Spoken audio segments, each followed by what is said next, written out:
Imagine करो कि एक ऐसा सीरियल किलर हो जो मर्डर्स करने के बाद पुलिस को खुद लेटर्स भेजे और उन लेटर्स में ऐसे कोडेड मैसेजेस हो जिन्हें दुनिया के बेस्ट क्रिप्टोग्राफर्स भी पूरी तरह डीकोड ना कर पाए। और सबसे शॉकिंग बात, वो किलर आज तक पकड़ा ही नहीं गया और शायद अभी भी कहीं जिंदा हो सकता है। 960S के एंड में अमेरिका के कैलिफोर्निया स्टेट में एक ऐसा मिस्टीरियस केस सामने आया जिसने पूरे देश को शॉक कर दिया। इस किलर ने खुद को ज़ोडिएक नाम दिया और पुलिस के साथ एक डेंजरस गेम खेलना शुरू कर दिया। वो हर मर्डर के बाद न्यूज़पेपर्स को लेटर्स भेजता था जिनमें क्लूज, थ्रेट्स और सीक्रेट कोड होते थे। और धीरे धीरे ये केस सिर्फ मर्डर्स का नहीं बल्कि एक साइकोलॉजिकल वॉर बन गया जिसमें किलर पब्लिक अटेंशन का मजा ले रहा था और अथॉरिटीज पूरी तरह कंफ्यूज हो चुकी थी।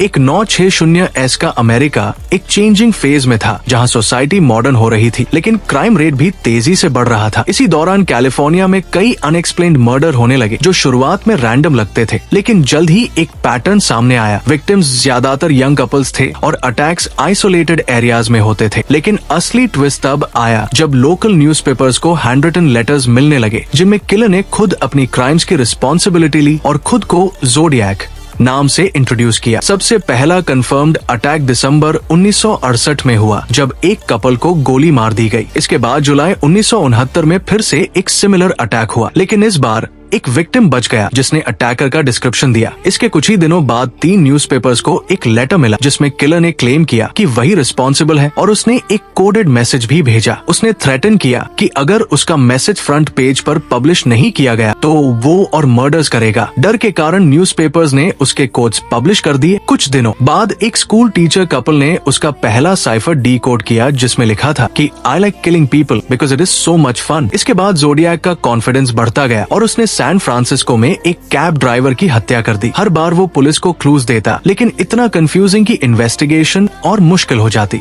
सबसे अजीब बात यह थी कि ज़ोडिएक सिर्फ किलर नहीं था बल्कि एक मास्टरमाइंड भी था जो मीडिया को मैनिपुलेट कर रहा था। उसके लेटर्स में सिंबल्स, पजल्स और हिडन मीनिंग्स होते थे जिनमें से कई आज तक अनसॉल्व्ड हैं। उसने क्लेम किया कि उसने 37 लोगों को मारा लेकिन ऑफिशियली सिर्फ 5 विक्टिम्स कंफर्म हुए। कई आई विटनेस अकाउंट्स थे लेकिन हर बार सस्पेक्ट का डिस्क्रिप्शन थोड़ा अलग होता था। फिंगरप्रिंट्स मिले लेकिन किसी क्रिमिनल डाटाबेस से मैच नहीं हुए और फिर अचानक 1974 के बाद उसके लेटर्स आना बंद हो गए जैसे वो हवा में गायब हो गया हो।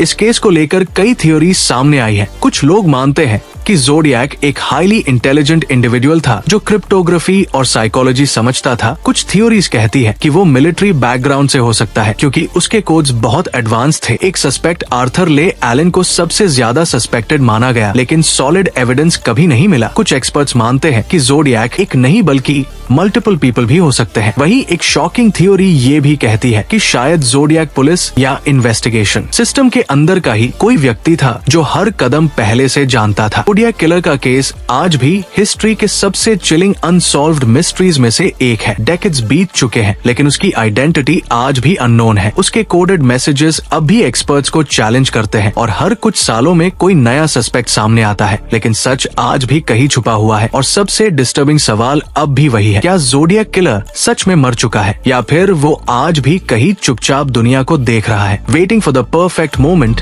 To strike again.